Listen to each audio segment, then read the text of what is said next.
আজকে আমি বানাবো মিক্স ফ্রাই সবজি। এখানে আমি ফুলকপি বেগুন সব নিয়ে নিয়েছি। এই সবজিটা খুব টেস্টি, খেতে ভাত বা রুটি পরোটার সাথে খুবই সুন্দর লাগে। তো চলুন দেখে নিয়ে যাই আমি মিক্স ফ্রাই সবজিটা কিভাবে বানাই। ভিডিওটা প্রথম থেকে শেষ পর্যন্ত অবশ্যই দেখবেন।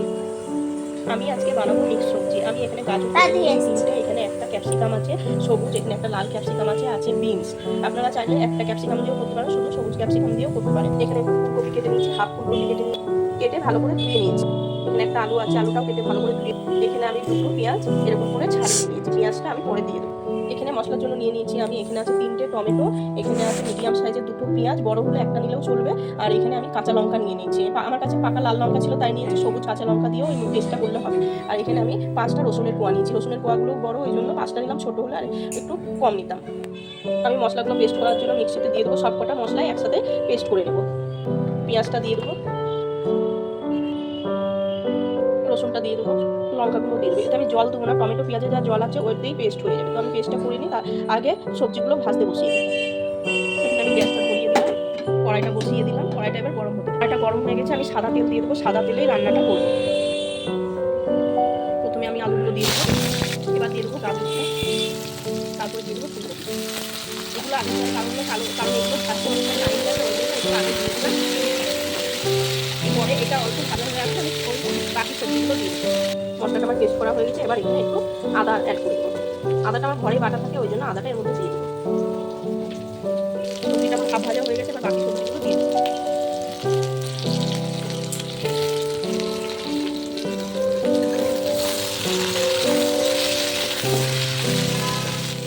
সবজি একসাথে মিশিয়ে নিই।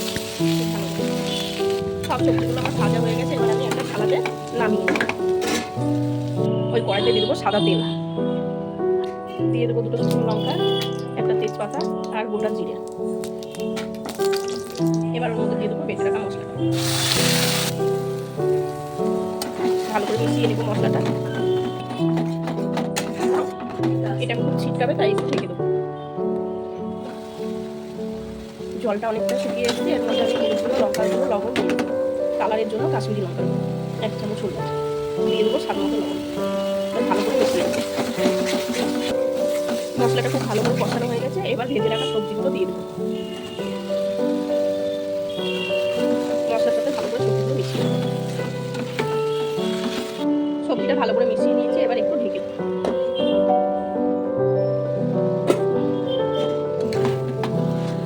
এবার আস্তে আস্তে আমি এই সবজিটাকে কষিয়ে নেবো। মধ্যে দিয়ে দেবো একটু ধনে গুঁড়ো। এবার আমি মাপানো জল দিয়ে দেবো, বেশি জল দেবো না, অল্পই দেবো, কারণ সবজিগুলো আমার সেদ্ধ হয়ে আছে। গ্যাসটাকে বাড়িয়ে ঢেকে দেবো।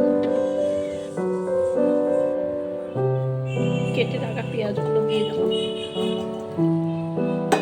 এর সাথে মিশিয়ে দেবো, এবার ঢেকে দেবো।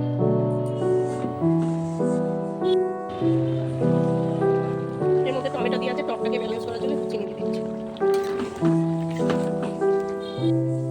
আমাদের তরকারি একদম রেডি, এবার গ্যাসটাকে অফ করে নামিয়ে দেবো। আমার ভিডিওটা যদি ভালো লাগে অবশ্যই একটা লাইক করবে, ফেসবুক থেকে দেখলে পেজটা ফলো করবে, ইউটিউব থেকে দেখলে চ্যানেলটা সাবস্ক্রাইব করবে। আবার দেখা হচ্ছে পরের কোনো নতুন একটা ভিডিওতে, ততক্ষণ ভালো থাকবেন।